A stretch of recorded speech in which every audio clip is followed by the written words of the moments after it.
Gen Z says that they want people to ban talking sports at work. Oh, what? Yep. Oh, that's what they're saying. Dude, It says, you know what? Bro, I agree. I've talked about how we got here, but go ahead, Brett. so it says Gen Z workers don't want to engage in sports analysis with their colleagues more than any other group. Well, of course not. Because they're stupid. Some 12% of Gen Z wish they could ban talk of sports at work compared to just the 9% national average, according to CNBC's Survey Monkey report.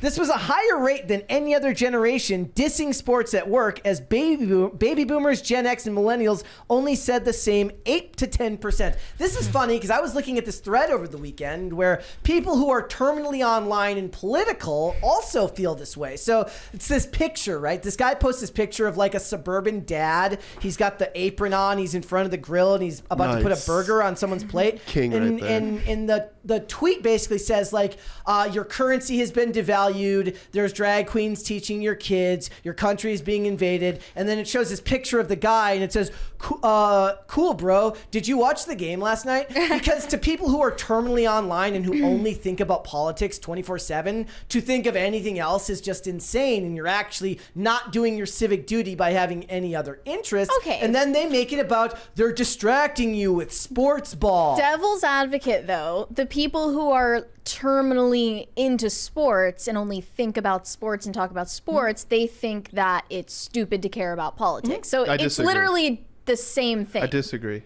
I'm in both of those algorithms online.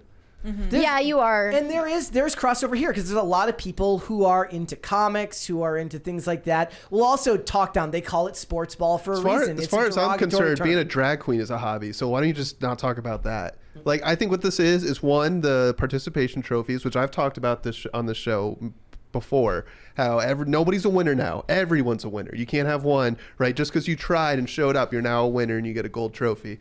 That's just destroyed competition. Everyone's fat and uncoordinated now, so like they probably feel attacked when you're talking about something that takes some athleticism, or they just don't understand it. That's a little bit of a stretch. I mean, there are plenty of fat people who love football. Like, don't they say, aren't Gen they trying Z to though? say Because like, it's not. I'm not talking about being fat. I'm talking about like just being completely uncoordinated, never playing sports in your life. Those fat people probably that you're talking about probably played sports. Some of the best wrestlers in the world are big dudes. Okay, true. So it says, while politics has a tendency to divide coworkers and could contribute to tension in the workplace, sports has historically been less problematic due to discussing a work setting. So my dad worked for the Army Corps of Engineers in like downtown St. Paul. So we're about 20 minutes from Wisconsin. So he worked with a guy who's from Wisconsin, and they would just argue about the Vikings and the Packers all the time. But they were friends. They got along. Yeah. And that was the point, right? Now, if my dad is of one political party and this guy's of the other political party, there's a larger chance that that's going to actually cause a rift,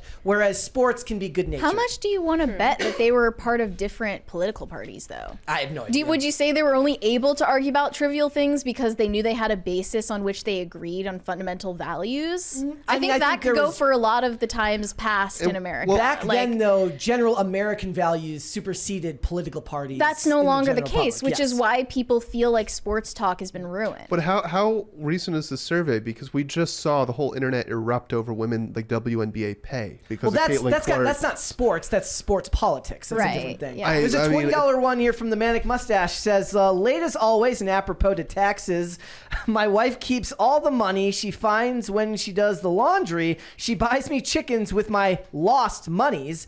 I love the work that she buys me.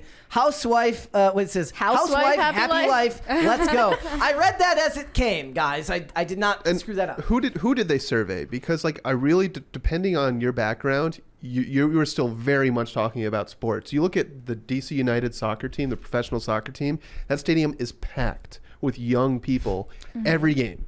Says every game. A 2021 Emory University study discovered only 23% of Gen Z called themselves passionate sports fans compared to 42% of millennials. I mean, is Emory... That's a sharp drop. Is Emory University like a liberal arts college with a bunch of... Well, they've got their own problems right now. They're not necessarily just studying their own students. Okay. So the universities conduct studies a lot. But I think being an Ivy League, if you're like...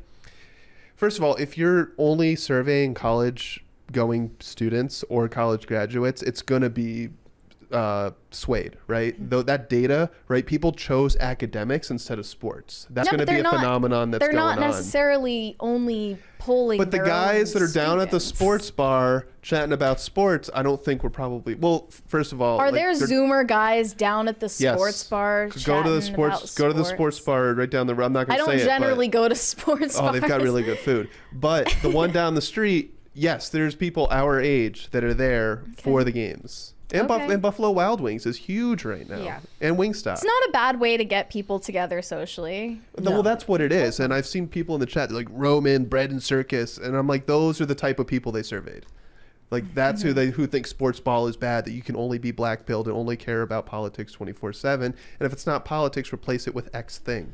Right. Like people think it's stupid that this show exists because we talk about Hollywood. And they're like, Hollywood doesn't matter. Right. Yeah. Talk about things that matter. And in their mind, it's the Trump trial. Like, no, thanks. And to the point of the thing that I was looking at with the guy who posted that meme, somebody says, well, unless you're offering solutions, I fail to see how you calling attention to the ills of politics is any better. I think they probably feel left out. And the Gen Z has this insane victimhood mentality where everyone's personally hurt because the actions of other people that don't even involve them. So it's probably a little bit of that, because it's okay. I don't care if someone doesn't like sports. I'm going to go find someone that does. Yeah. I mean, our workplace is definitely an exception to most of these rules because most of what we talk about is political in nature. Well, look at the Super Bowl parties. I don't know if were you guys there at this last Super Bowl party we had? I think so. So like, there's definitely, we kind of like bifurcate in a way where like me and Charles and a few of the others, like we're kind of all sitting together because we're actively talking about the game the whole time, and everyone else, they're eating food, they're talking about whatever they want to talk about, but no one's offended. But some people, it would only be like that, right? Because in this workplace, we know there are certain basic things that we have in common. In most workplaces, that's not a guarantee, which... This just makes me want to double down. So everybody else that day was like, I just hope both teams have fun. Yeah. They're like, I put like, I don't know, I got $10 on the Chiefs, so maybe I'll win some money. And even that was dragged into like the Taylor pop Swift culture stuff, politics because of Taylor Swift. We started betting on Taylor Swift. But sports has entered this realm anyways due to sports becoming more political in their messaging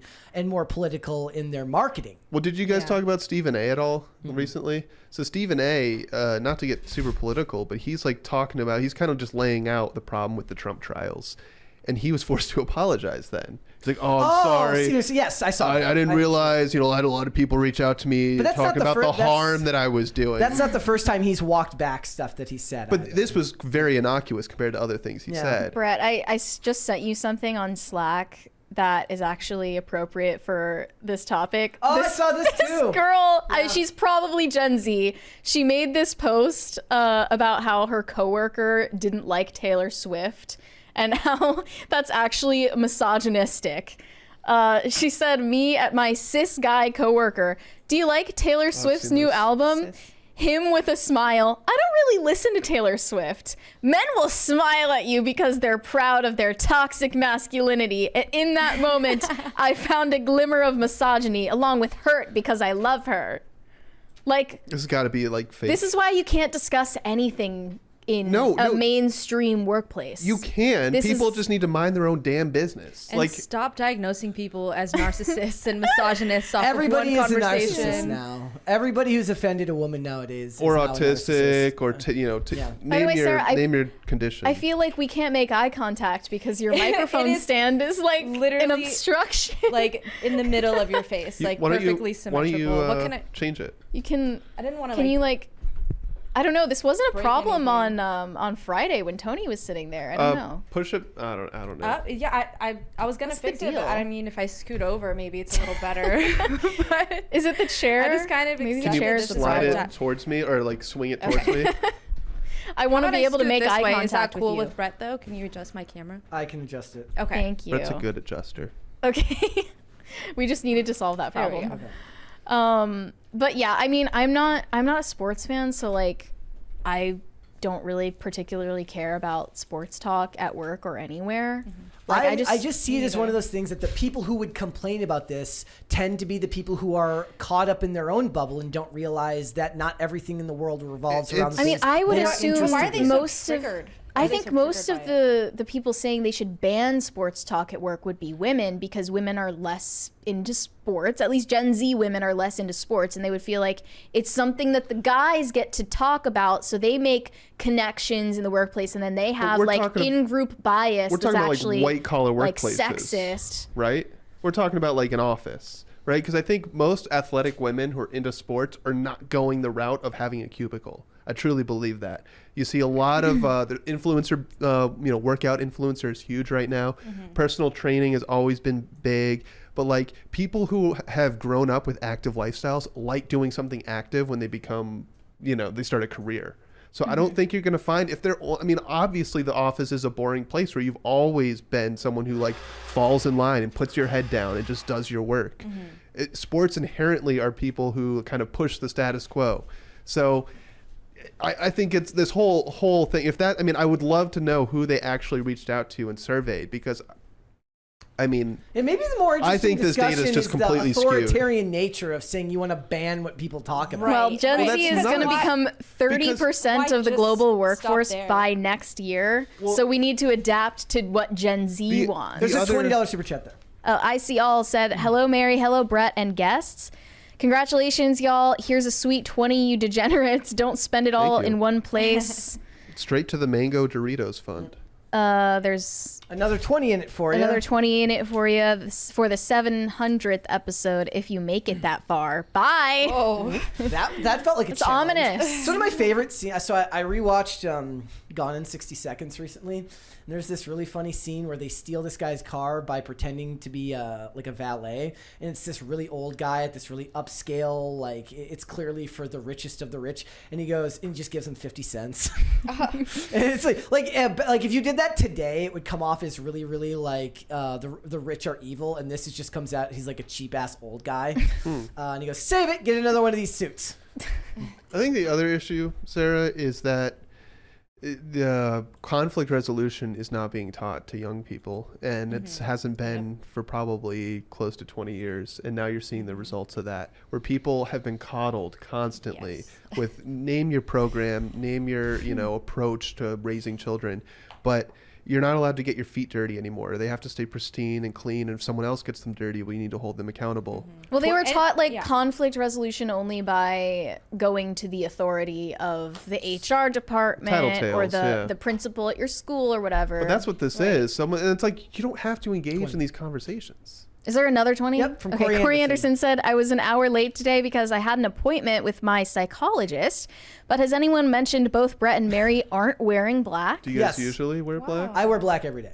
I noticed we there was didn't plan something it. different about you, Brett, but I couldn't put my finger on what it was. Yes. And it's the fact that you're not wearing black. Correct. Yeah. I wear it's for spring. Actually, we're all wearing very spring colors so today. so I have like shirts that are by season, meaning like the thicker fabric are for like in the fall. Like as soon as the thread count. As soon as I went outside yesterday, I'm like, well, all those are going in the not the trash, but they're going into the back of the closet till next You're week. not at least going to admit that you throw your shirts in the trash. I only throw the white shirts away on air. And that's because you're literally throwing them into landfills. Thin white Fruit of the Loom shirts never get as clean once you wash them. Mary, if anyone's going to wear his shirt, it's going to be him. All right, they're not going to Nobody else is going to wear those. You think I get stuff at thrift stores? Hell no. But he wears them once though, and then tosses them. Dude, that's a baller move. I don't know. It's all that crisis party money. Absolutely unhinged. They're packs of 12 that cost like nothing because the shirts are paper thin. Yeah, and because they're made by child slaves in Indonesia. Love the child labor. Why don't you use that money and buy a loom? and just make weave us all some of your shirts. clothes. Thanks for watching. Listen to full episodes of Pop Culture Crisis on Spotify. Keep up with us on social media and make sure you subscribe and ring that bell so you never miss the show. Bye, guys.